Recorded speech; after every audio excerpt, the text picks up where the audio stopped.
বরদা বলল, যারা প্রেতজনিতে বিশ্বাস করে না তাদের জোর করে বিশ্বাস করতে যাওয়া উচিত নয়। আমি কখনো সে চেষ্টা করিনি। কেবল একবার গত বছর এই সময় আমি পাহাড়ে বেড়াতে গিয়েছিলাম। দেখলুম দিব্যি শীত। প্রশ্ন করলাম, পাহাড়ে? কোন পাহাড়ে? বরদা বলল, মনে করো মসুরি কিংবা নৈনিতাল।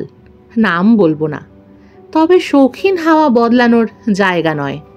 আমার বড় কুটুম্ব সেখানে বদলি হয়েছেন। তার নিমন্ত্রণে মাসখানে গিয়েছিলাম। সেখানে একটা ঘটনা ঘটেছিল। অমূল্য সন্দিগ্ধভাবে বলল, ঘটনা না হয় ঘটেছিল, কিন্তু পাহাড়ের নাম বলতে লজ্জা কিসের? বরদা বলল, লজ্জা নেই।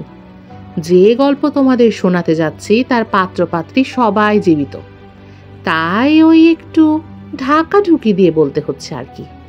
মাঝে মাঝে এমন উৎকট ব্যাপার ঘটে যায়। সে যাই হোক, গল্পটা বলি শোনো। হিল স্টেশনে যারা বাস করেন তাদের চালচলন একটু বিলিতে ঘেঁষা হয়ে পড়ে। পুরুষেরা সচরাচর কোট প্যান্ট পরেন, মেয়েরা অবশ্য শাড়ি ছাড়েনি, কিন্তু হাবভাব ঠিক দেশি বলা চলে না। টেবিলে বসে স্ত্রী পুরুষের একসঙ্গে খাওয়া, ডিনারের পর ওই 2-1 পেগ হুইস্কি বা পোর্ট, এসব সামাজিক ব্যবহারের অঙ্গ হয়ে গিয়েছে। দোষ দেওয়া যায় না।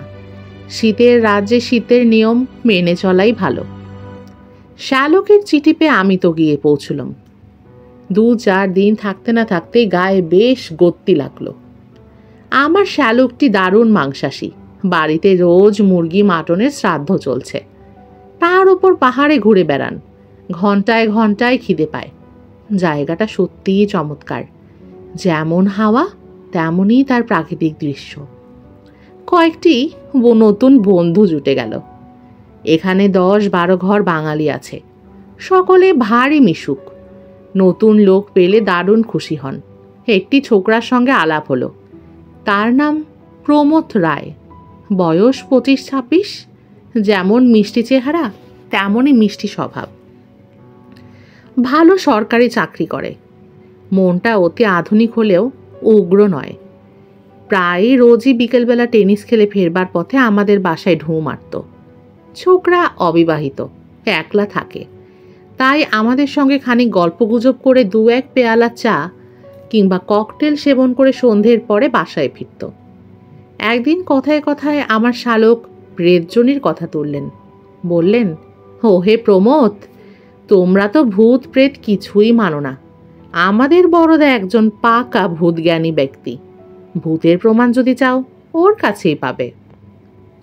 প্রমথ হেসে উঠল, বলল, আপনি একজন শিক্ষিত ব্যক্তি হয়ে এইসব বিশ্বাস করেন?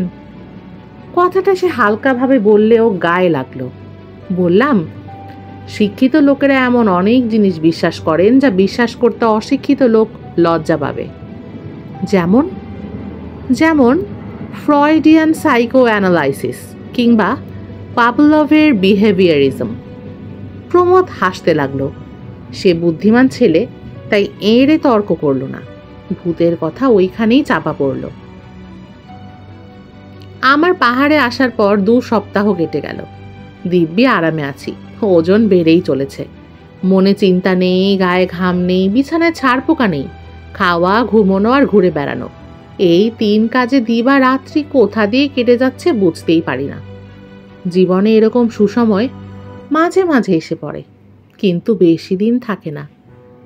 প্রমথ একদিন আমাদের চায়ের নিমন্ত্রণ করল। আমি আর শ্যালক যথাসময় তার বাসায় উপস্থিত হলাম। আর কেউ নিমন্ত্রিত হয়নি জানতাম, কিন্তু গিয়ে দেখি একটি তরুণী রয়েছে। এগিয়াকে কখনো দেখিনি। সুন্দরী তন্নি দীর্ঘাঙ্গী, মুখে যেন একটু বিষাদের ছায়া।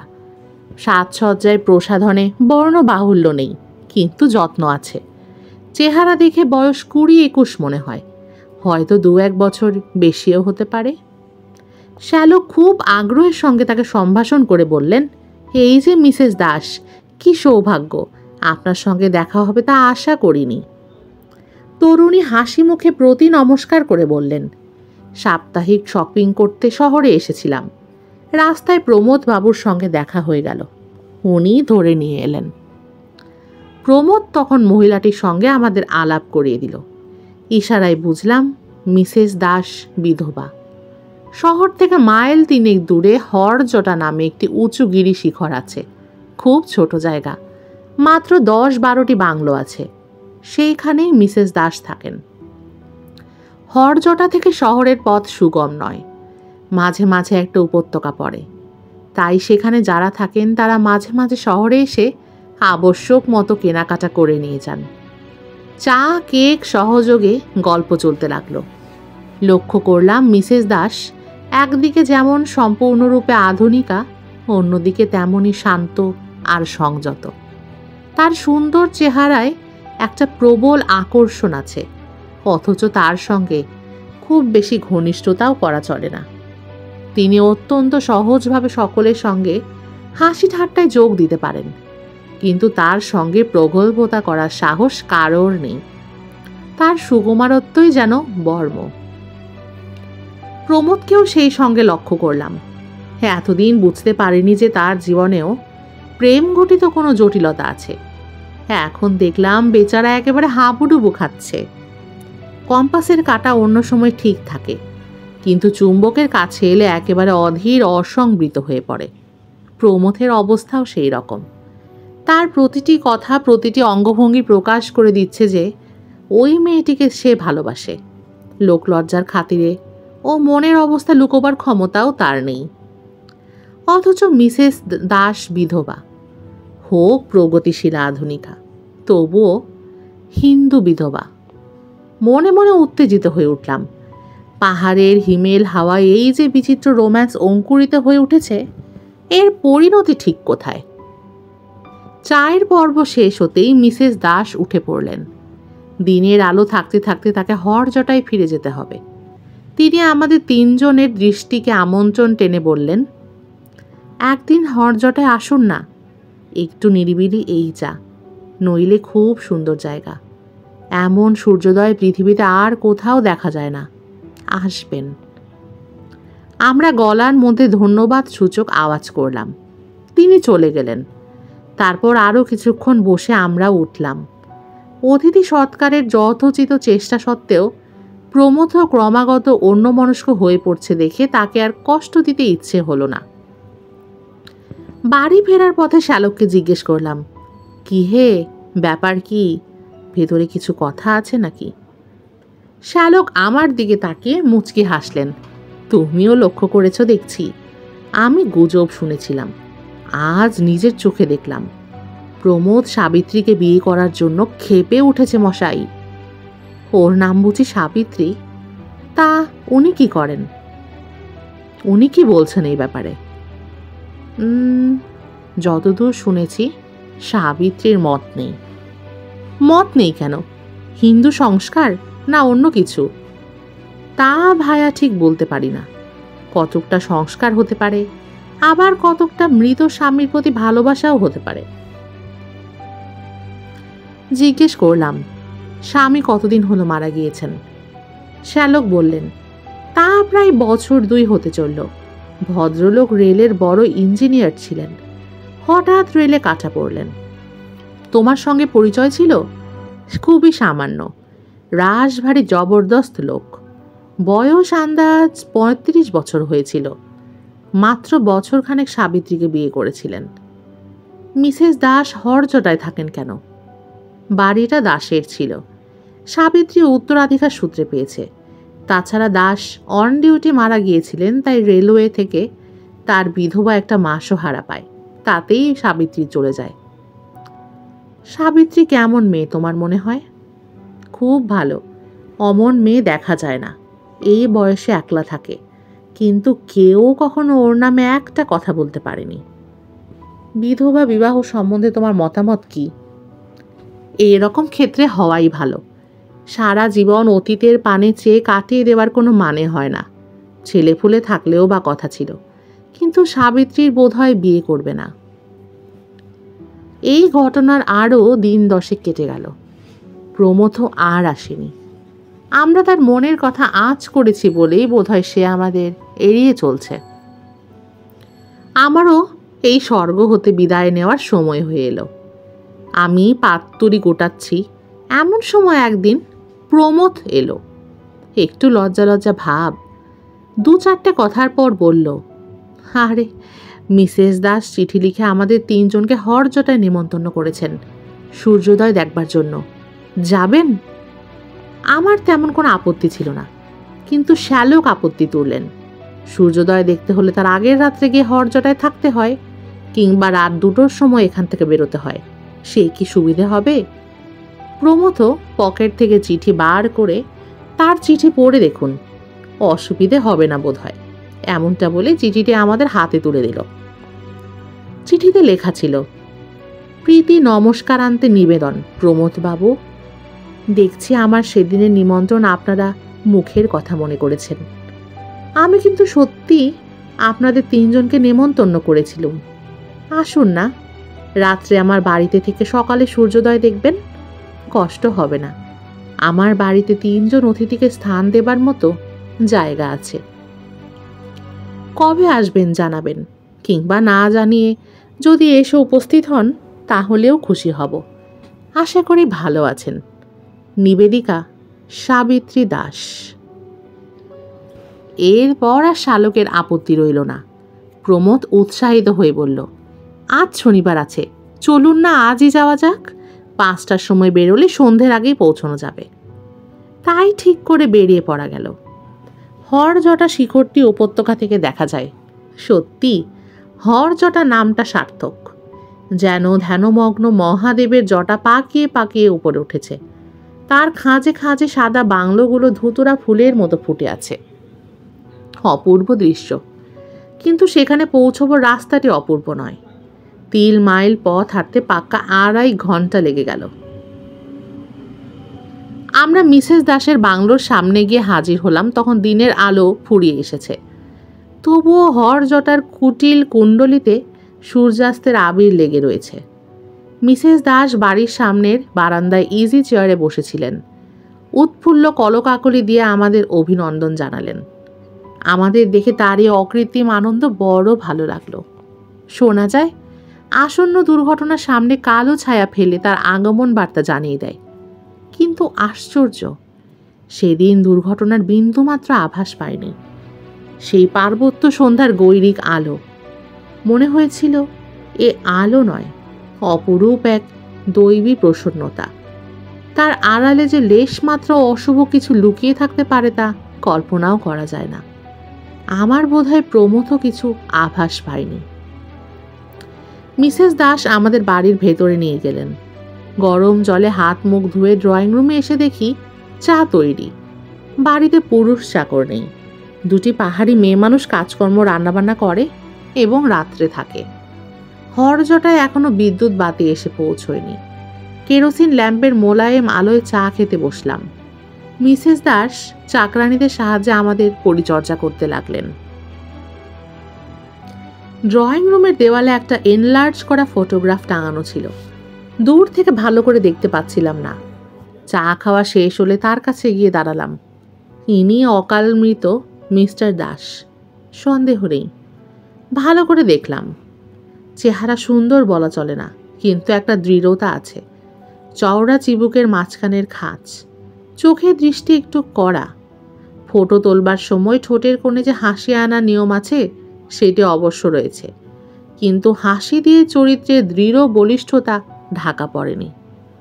মনে মনে এই মুখখানার সঙ্গে প্রমথের নরম মিষ্টি মুখের তুলনা করছি, এমন সময় পাশে মৃদু কণ্ঠের আওয়াজ হলো, আমার স্বামী। দেখলাম মিসেস দাস আমার পাশে এসে দাঁড়িয়েছে। তারপর প্রমথও এসে দাঁড়ালো। মিসেস দাস কিছুক্ষণ ফটোর দিকে তাকিয়ে থেকে চকিতে প্রমথের পানে চাইলেন। তার মুখখানি শান্ত। মুখ দেখে মনের কথা ধরা যায় না, তবুও সন্দেহ হলো তিনিও আমারই মতো ফটোর সঙ্গে প্রমথের মুখের তুলনা করলেন। আমরা আবার ফিরে এসে বসলাম। মেয়ে মানুষের মন বোঝা সহজ নয়, বিশেষত মিসেস দাসের মতো মেয়ের মন। কবি বলেছেন, রমণীর মন সহস্র বর্ষের সখা সাধনার ধন। আমি ভাবতে লাগলাম, ইনি প্রমথকে বিয়ে করতে অস্বীকার করেছেন, এ কথা নিশ্চয়ই সত্য, কিন্তু প্রমথ সম্বন্ধে তার মনে কি কোনো দুর্বলতা নেই?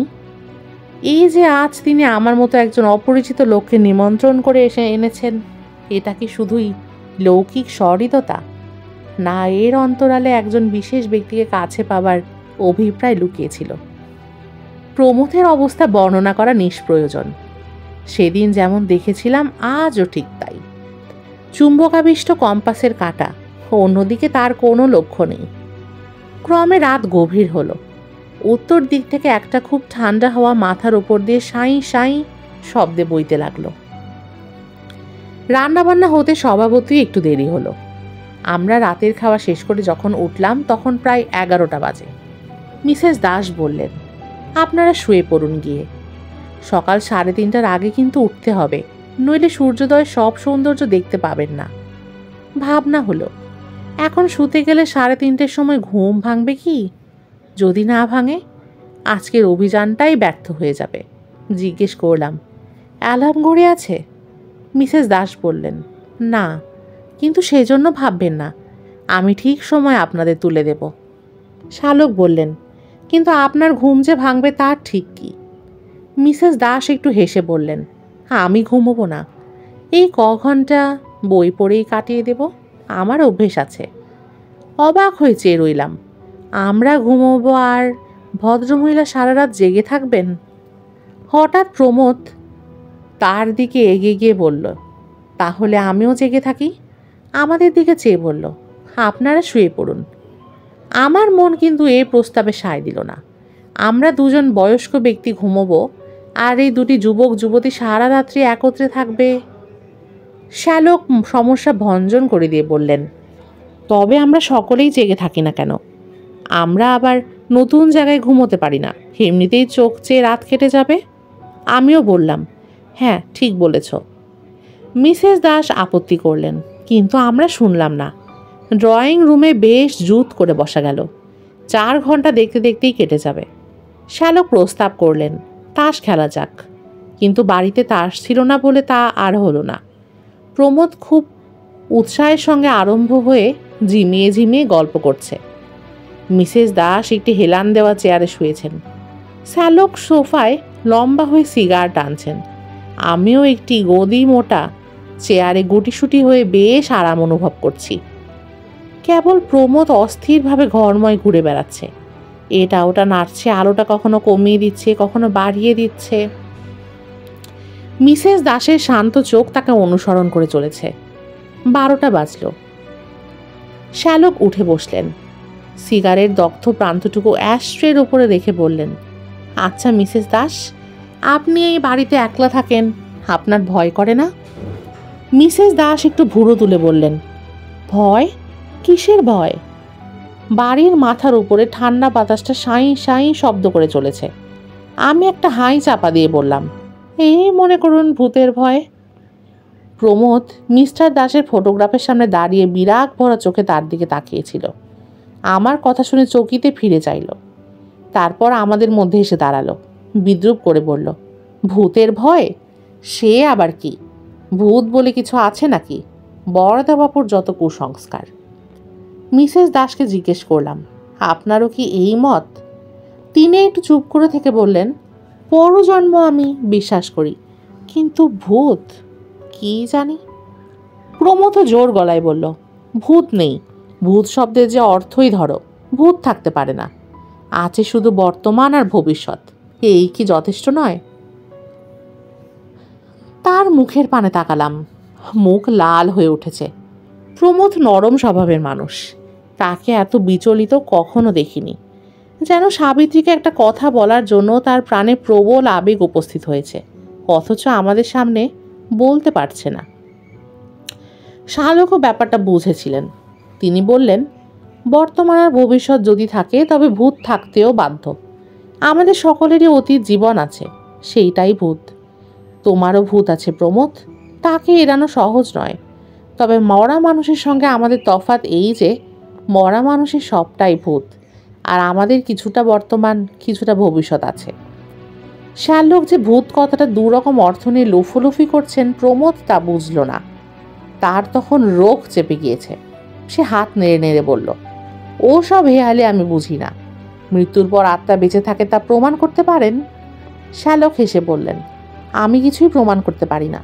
প্রেতজনী সম্বন্ধে বরদা খবর রাখে, ওকেই জিজ্ঞেস করো। আমি বললাম, দেখুন প্রমোদবাবু, যেই লোক জেগে ঘুমোয় তাকে জাগানো যায় না। আপনিও যদি বিশ্বাস করবেন না বলে বদ্ধপরিকর হয়ে থাকেন, তাহলে আপনাকে বিশ্বাস করার সাধ্য কারোর নেই। তবে এইটুকু বলতে পারি, অনেক বৈজ্ঞানিক বুদ্ধিসম্পন্ন প্রতিভাবান লোক প্রেতজনিতে বিশ্বাস করেছেন, যথা William Crookes, Oliver Lodge, Conan Doyle. Pramod মুখ শক্ত করে বলল, আমি বিশ্বাস করি না। যদি প্রমাণ করতে পারেন প্রমাণ করুন, নইলে কেবল কতগুলো বিলিতি নাম আউড়ে আমাকে কাবু করতে পারবেন না। একটু রাগ হলো। বললাম, বেশ, বিশ্বাস করা না করা আপনার ইচ্ছে, কিন্তু চেষ্টা করে দেখতে দোষ কি? মিসেস দাস, আসুন প্ল্যানচেট করা যাক। তিনি একটু শঙ্কিত হয়ে বললেন, প্ল্যানচেট? ভূত নামাবেন? বললাম, প্রমোদবাবুর অবিশ্বাস ভাঙবার আর তো কোনো উপায় দেখি না। তবে আপনার যদি ভয় করে তাহলে করে কাজ নেই। তিনি বললেন, না, ভয় করবে না। চকিতে একবার প্রমোদের দিকে তাকিয়ে বললেন, বেশ তো, করুন না। আর কিছু না হোক, সময় তো কাটবে। কি চাই বলুন? বললাম, বেশি কিছু নয়, শুধু একটা তেপায়া টেবিল হলেই চলবে। ছোট একটা তেপায়া টেবিল ঘরেই ছিল। আমি তখন 2-4 কথায় প্ল্যানচেটের প্রক্রিয়া বুঝিয়ে দিলাম। তারপর আলোটা কমিয়ে দিয়ে 4 জনের টেবিল ঘিরে বসা হলো। শ্যালক প্রশ্ন করলেন, কাকে ডাকা হবে? আমি বললাম, যাকে ইচ্ছে ডাকা যেতে পারে, তবে এমন লোক হওয়া চাই যাকে আমরা সবাই চিনি, অন্তত যার চেহারা আমাদের সকলের জানা আছে। আমরা যেখানে বসেছিলাম তার অল্প দূরেই মিস্টার দাসের ছবি দেওয়ালে টাঙানো ছিল। প্রমোদ বসেছিল ছবির দিকে পিঠ করে, আর মিসেস দাস ছিলেন তার সামনে। মিসেস দাস ছবির পানে চোখ তুললেন, সঙ্গে সঙ্গে আমাদের চোখও সেই দিকে ফিরল। অল্প আলোতে ছবিটা সমস্ত দেখা যাচ্ছে না, কেবল মুখখানা স্পষ্ট হয়ে আছে। মিসেস দাস ছবি থেকে চোখ নামিয়ে আমার দিকে চাইল। তার চোখের প্রশ্ন বুঝে আমি বললাম, হ্যাঁ, ওকেই ডাকা যাক। আমি যদিও ওকে দেখিনি, তবু ছবিতেই কাজ চলবে।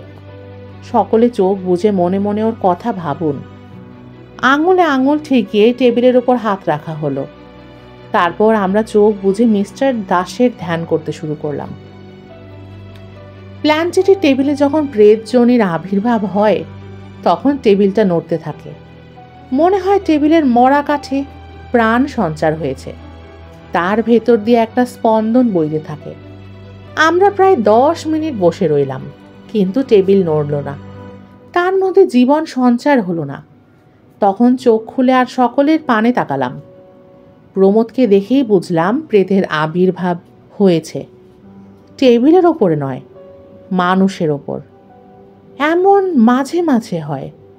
তার মুখটা বুকের উপরে ঝুলে পড়েছে, ঠোঁট দুটো নড়ছে, মুখের চেহারা কেমন যেন বদলে গিয়েছে। প্রেতের উদ্দেশ্যে প্রশ্ন করলাম, কেউ এসেছেন কি? প্রমোদ আস্তে আস্তে মুখ তুলল। তারপর টকটকে রাঙা চোখ খুলে মিসেস দাসের দিকে এক দৃষ্টে চেয়ে রইল। আমি হাত বাড়িয়ে আলোটা উজ্জ্বল করে দিলাম। এতক্ষণে প্রমোদের মুখ ভালো করে দেখা গেল। তার মুখ দেখে আমি ভয় পেয়ে গেলাম। কঠিন হিংস্র মুখ, ক্রূর দৃষ্টি, চোখ দুটো জল জল করছে। চোখের দৃষ্টি প্রমোদের দৃষ্টি নয়, যেন তার চোখের ভিতর দিয়ে অন্য একজন উকি মারছে। মিসেস দাস সম্মোহিতের মতো তার দিকে চেয়েছিলেন। হঠাৎ প্রমোদ উগ্র কণ্ঠে বলে উঠল, সাবিত্রী! তার গলার আওয়াজ পর্যন্ত বদলে গিয়েছে। মিসেস দাসের চোখ বিস্ফারিত হয়ে গেল, তার ঠোঁট দুটি খুলে গেল। তারপর তিনি চিৎকার করে উঠলেন, হ্যাঁ, তুমি তুমি এই বলে তিনি অজ্ঞান হয়ে পড়ে গেলেন। তারপর যা কাণ্ড বাঁধল তা বর্ণনা করার মতো নয়। প্রমোদ লাফিয়ে উঠে দাঁড়ালো, তার মুখ দিয়ে ফেনা বের হচ্ছে। আমি তাকে ধরতে গেলাম, কিন্তু আমার সাধ্য কি তাকে ধরে রাখি? তার গায়ে অসুরের শক্তি। আমাকে এক ঝটকায় সরিয়ে দিয়ে সাবিত্রীর অজ্ঞান দেহটার উপরে ঝাঁপিয়ে পড়ল। তাকে 2 হাতে ঝাঁকানি দিতে দিতে গজরাতে লাগলো, হ্যাঁ, তুমি আবার বিয়ে করতে চাও? দেব না, দেব না, তুমি আমার। ভেবে দেখো, প্রমথের মুখ দিয়ে এই কথাগুলো বেরোচ্ছে, কিন্তু আমাদের তখন এত শত ভাববার সময় নেই। আমি আর শ্যালক দুজনে মিলে টেনে প্রমথকে আলাদা করলাম। ইতিমধ্যে পাহাড়ি চাকরানি দুটো চেঁচামেচি শুনে এসে পড়েছিল। তারা সাবিত্রীকে তুলে নিয়ে কোচের উপরে শুইয়ে দিল। আমরা প্রমথকে টেনে নিয়ে চললাম বাথরুমের দিকে। সেখানে তাকে মেঝেই ফেলে মাথায় বালতি বালতি জল ঢালতে লাগলাম আর চিৎকার করে বললাম, আপনি চলে যান, চলে যান, চলে যান। না, যাব না, সাবিত্রীকে বিয়ে করতে দেব না। দাঁত ঘষে ঘষে প্রমথ বলতে লাগলো। আমরা জল ঢালতে লাগলাম। ক্রমে তার গলার আওয়াজ জড়িয়ে এলো, হাত পা ছোড়াও বন্ধ হলো। আধা ঘন্টা পরে দুজনে মিলে তাকে চ্যাংদোলা করে নিয়ে গিয়ে একটা বিছানায় শুইয়ে দিলাম। তখন তার গায়ে আর শক্তি নেই, তবুও বিড়বিড় করে বকছে, দেব না, দেব না। শালককে তার কাছে বসিয়ে ড্রয়িং রুমে গেলাম। দেখি মিসেস দাসের জ্ঞান হয়েছে। আমাকে দেখে তিনি ভয়ার্ত কণ্ঠে কেঁদে উঠলেন, এই কি হলো বরদা বাবু, এই কি হলো? মেয়েদের মনের অন্তরতম কথা যখন প্রকাশ হয়ে পড়ে, তখন তাদের লজ্জা আর ভয়ের অন্ত থাকে না। কান্নাই তখন হয়ে পড়ে তাদের একমাত্র আবরণ। আমি মিসেস দাসের পাশে বসে তাকে যথাসাধ্য ঠান্ডা করবার চেষ্টা করলাম। তারপর চাকরানীদের বললাম, এক পেয়ালা কড়া চা শিগগির তৈরি করে নিয়ে এসো। সেদিন সূর্যোদয় দেখা মাথায় উঠল। দুই ঘরে দুই রোগীর পরিচর্যা করতেই বেলা 7টা বেজে গেল। যাই হোক, মিসেস দাস তো সামলে উঠলেন, কিন্তু প্রমথ সেই বিছানায় শুয়ে ঘুমিয়ে পড়ল। কিছুতেই তার ঘুম ভাঙে না। জোর করে ঘুম ভাঙাতেও সাহস হলো না, আবার হয়তো বিদঘুটে কাণ্ড আরম্ভ করে দেবে। এদিকে বেলা বেড়ে যাচ্ছে, আমাদের আজ ফিরে যেতেই হবে, নইলে অনেক হাঙ্গামা। বেলা 1টা পর্যন্ত যখন প্রমথের ঘুম ভাঙল না, তখন আমরা উদ্বিগ্ন হয়ে পড়লাম। ভাগ্যক্রমে একজন বৃদ্ধ ডাক্তার হরজটায় বাস করেন, তাকে ডাকা হলো। তিনি পরীক্ষা করে বললেন, বুকে একটু ঠান্ডা বসেছে, বিশেষ কিছু নয়, কিন্তু আজ একে বিছানা থেকে ওঠানো চলবে না। আমরা কাতর চোখে মিসেস দাসের দিকে তাকালাম। তিনি এতক্ষণে সম্পূর্ণ স্বাভাবিক অবস্থায় ফিরে এসেছেন। বললেন, প্রমোদ বাবু আজ এখানেই থাকুন, আপনারা যদি নিতান্তই না থাকতে পারেন। শালক অত্যন্ত অপ্রস্তুত হয়ে বললেন, দেখুন, যাওয়া খুবই দরকার, কিন্তু আমরা না থাকলে আপনার যদি কোনো লজ্জার কারণ হয়। মিসেস দাস বললেন, সেজন্য ভাববেন না। বৃদ্ধ ডাক্তার আমাদের কথা শুনেছিলেন। তিনি বলে উঠলেন, ভাবনার কি আছে, আমি তো কাছেই থাকি। আমি না হয় রাত্রে এসে সাবিত্রী মার বাড়িতে থাকবো, দরকার হলে আমার স্ত্রী এসে থাকতে পারে, আপনারা ফিরে যান। বৃদ্ধ ডাক্তারটি মরমী লোক, অযথা প্রশ্ন করেন না। আমরা অনেকটা নিশ্চিন্তে বের হয়ে পড়লাম। প্রমোদ সম্বন্ধে চিন্তার কারণ নেই, ঘুম ভাঙলেই সে সহজ মানুষ হয়ে পড়বে। বেরোবার সময় মিসেস দাস আমাদের একটু আড়ালে বললেন, আসলে কাল রাতের ঘটনা নিয়ে কোনো আলোচনা না হলেই ভালো হয়। আমরা আশ্বাস দিলাম, আপনি নিশ্চিন্তে থাকুন। তারপর হরজটা থেকে নেমে এলাম। পরদিন সন্ধ্যের সময় খবর পেলাম প্রমোদ ফিরে এসেছে, কিন্তু সে আমাদের সঙ্গে দেখা করতে এলো না। এদিকে আমার সময় ফুরিয়ে এসেছে, 2-1 দিনের মধ্যে বেরোতে হবে। ভাবলাম, যাই, আমি প্রমোদের সঙ্গে দেখা করে আসি। এই সব ব্যাপারের পর তার হয়তো আসতে সংকোচ হচ্ছে। একদিন সকালবেলা বেরিয়ে পড়ার পথে তার বাসায় গেলাম। সদর দরজা বন্ধ। কড়া নাড়তেই প্রমোদ এসে দরজা খুলল। তার চেহারায় কি একটা সূক্ষ্ম পরিবর্তন হয়েছে। সে কটমট করে কিছুক্ষণ আমার মুখের দিকে চেয়ে রইল, তারপরে দরাম করে আমার মুখের উপরে দরজা বন্ধ করে দিল। প্রমোদের সঙ্গে এই আমার শেষ দেখা। তারপর দিনই পাহাড় থেকে নেমে এলাম। এই পর্যন্ত বলে বরদা থামল। ইতিমধ্যে চাঁদ অনেকখানি উপরে উঠেছে। ভাঙে নেশার জন্যেই হোক বা বড়দার গল্প শুনেই হোক, বাতাস বেশ ঠান্ডা লাগছে। পৃথ্বী প্রশ্ন করল, তোমার গল্প এখানেই শেষ, না আর কিছু আছে? বরদা একটা সিগারেট ধরিয়ে বলল, আর একটু আছে।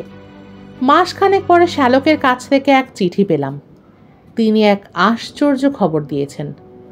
সাবিত্রীর সঙ্গে প্রমথের সিভিল ম্যারেজ হয়ে গিয়েছে। আমার ধারণা হয়েছিল যে ব্যাপার ঘটেছে তারপর তাদের বিয়ে অসম্ভব।